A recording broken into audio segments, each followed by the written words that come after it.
Study with me চ্যানেলে আমার সুধী দর্শকদের স্বাগত। আজকের প্রতিবেদন মহাপীঠ দক্ষিণেশ্বর, যা ভারতবর্ষের অন্যতম পবিত্র তীর্থভূমি। দক্ষিণেশ্বর মন্দির 1855 সালের 31শে মে শুভ উদ্ঘাটন হয়েছিল। মন্দিরটি প্রতিষ্ঠা করেছিলেন রানী রাসমণি, জানবাজারের মহীয়সী জমিদার।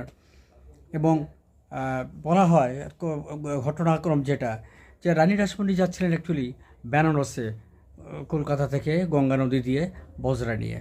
তো স্বপ্নাদিষ্ট হন এবং স্বপ্নে মা ভবতারিণী তাকে আদেশ দেন, গঙ্গার পূবকূল বারাণসী সমতল, সেই গঙ্গার পূবকূলে তুমি আমাকে প্রতিষ্ঠা করো। রানী রাসমণি ফিরে এসেছিলেন জানবাজারে এবং গঙ্গার পূবকূলের দক্ষিণেশ্বর অঞ্চলে এক বিস্তৃত জমি উনি অধিগ্রহণ করেন, কেনেন এবং সেখানেই ধীরে ধীরে স্থাপন করেন দক্ষিণেশ্বর মহামন্দির, যা কালক্রমে শ্রী শ্রী রামকৃষ্ণদেবের সাধনপীঠ হিসেবে পরিচিত হলো। শ্রী শ্রী মা শারদাময়ী, স্বামী বিবেকানন্দর স্মৃতিধন্য এবং মা ভবতারিণী তো এখনও সেখানে অধিষ্ঠাত্রী।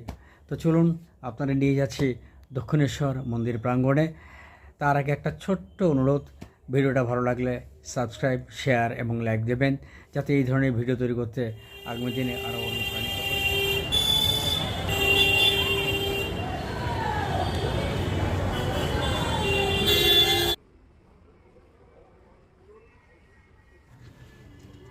দক্ষিণেশ্বর স্টেশন থেকে যে রাস্তাটা দক্ষিণেশ্বর মন্দির প্রাঙ্গণ পর্যন্ত চলে গিয়েছিল, সেই রাস্তাটা ছিল সংকীর্ণ, গাড়ি ঘোড়া দোকানপাটের ভিড়ে দমবন্ধকর পরিস্থিতি ছিল সেই রাস্তার।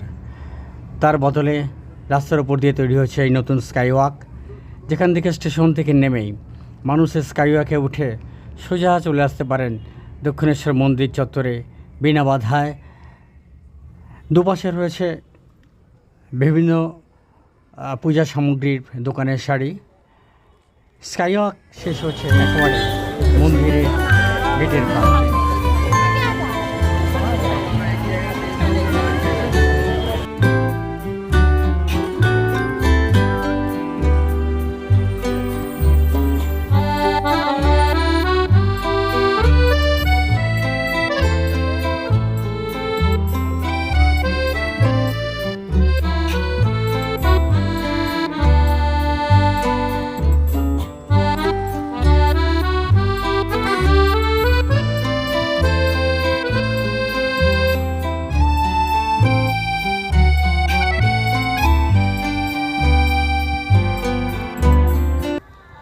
মন্দিরের তোরণ পেরিয়েই একটু এগিয়েই বাহাতে পড়বে সেই বিস্তৃত দিঘি। মন্দিরের পেছন দিকে করা আছে সুন্দর ঘাট এবং বাঁধনো রাস্তা, বিভিন্ন ধরনের গাছের সারি। এক কথায় এখান থেকে মন্দিরের দৃশ্যটি ভীষণ সুন্দর লাগে।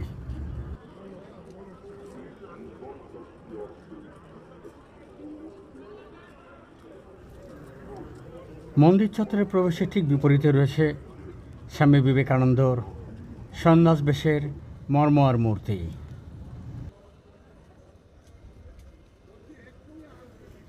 মন্দির চত্বরের ভেতর মোবাইল বা ভিডিওগ্রাফি করা নিষিদ্ধ হওয়ায় বাইরে থেকেই দৃশ্য গ্রহণ করতে হলো। আমি দাঁড়িয়ে আছি মন্দিরের প্রবেশপথের ঠিক বাইরে।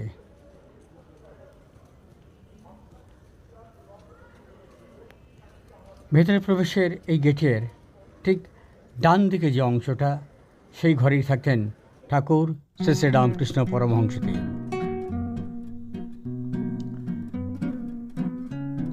দাঁড়িয়ে আছি ঠাকুরের ঘরের সামনে। গঙ্গার পার বরাবর ঠাকুর শ্রী শ্রী রামকৃষ্ণ পরমহংসদেবের ঘনিষ্ঠ ভক্তদের মর্মার মুক্তি। স্বামী বিবেকানন্দ, গিরিশ ঘোষ থেকে রয়েছেন ঠাকুরের নিত্য সহচরেরা। দূরে দেখা যাচ্ছে বিবেকানন্দ সেতু।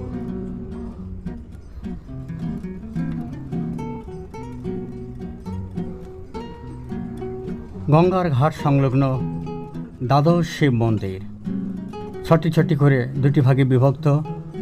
এই মন্দিরে প্রতিষ্ঠান করছেন দেবাদিদেব মহাদেব লিঙ্গর।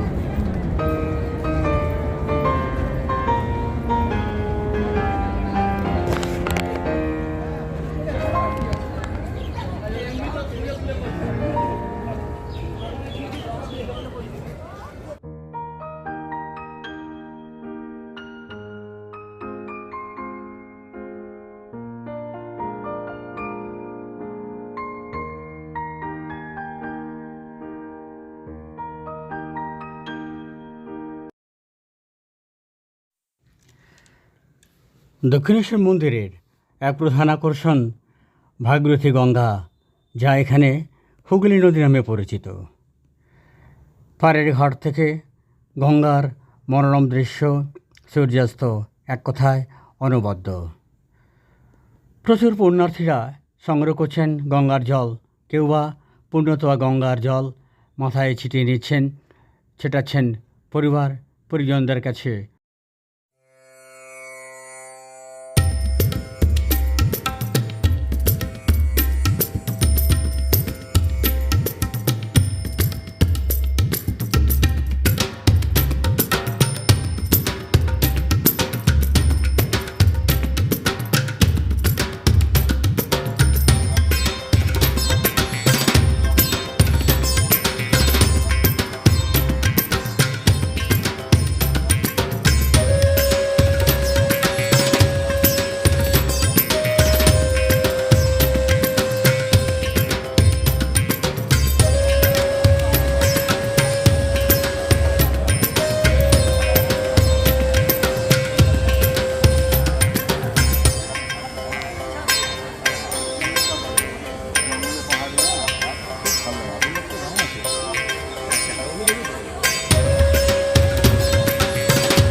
স্বামী বিবেকানন্দর মূর্তির পেছন দিকে তৈরি করা হয়েছে নতুন বিপণী শাড়ি। আগের মতন ছড়িয়ে ছিটিয়ে নয়, একই ছাদের নিচে শাড়ি দেওয়া হয়েছে অনেক সুন্দর সাজিয়ে গুছিয়ে মন্দিরের পূজা সামগ্রী বিক্রির দোকানগুলি। স্টলগুলোকে ডান হাতে রেখে পাশের বাঁধানো রাস্তা ধরে এগিয়ে চললাম কল্পতরু বৃক্ষের দিকে, যে বৃক্ষে নিয়েছে সিদ্ধি লাভ করেছিলেন শ্রী শ্রী রামকৃষ্ণ পরমহংসদেব। পেছনে সেই বিশাল দিঘি, দূরে দেখা যাচ্ছে কল্পতরু বৃক্ষ এবং তার নিচে তৈরি করা কুটির। যদিও এই মুহূর্তে সেখানে প্রবেশাধিকার নেই।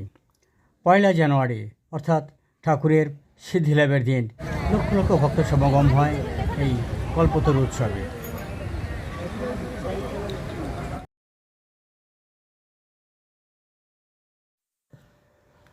নবরূপে সজ্জিত হয়েছে বেশ কিছু খাবারের স্টল, হয়েছে অতিথি আবাস।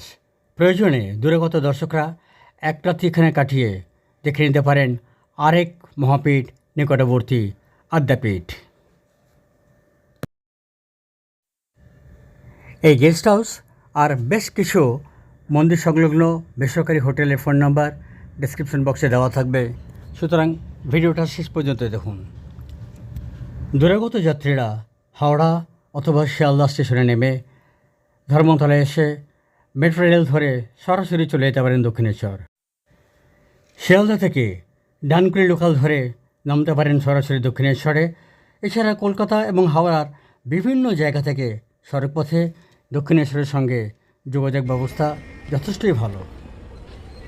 এখান থেকে নদীপথে অথবা সড়কপথে চলে যেতে পারেন স্বামী বিবেকানন্দ স্মৃতি বিজড়িত বেলুড় মঠে। এবার সেই স্কাইওয়াক ধরেই ফিরে আসা। দক্ষিণেশ্বর থেকে মেট্রো রেল ধরে আমি ফিরে যাব আমার বাড়ি গড়িয়ার দিকে। ভিডিওটা যদি ভালো থাকে আবারও বলছি সাবস্ক্রাইব, শেয়ার এবং লাইক দেবেন বন্ধুরা। দেখা হবে পরবর্তী ভিডিওতে। ভালো থাকবেন। নমস্কার।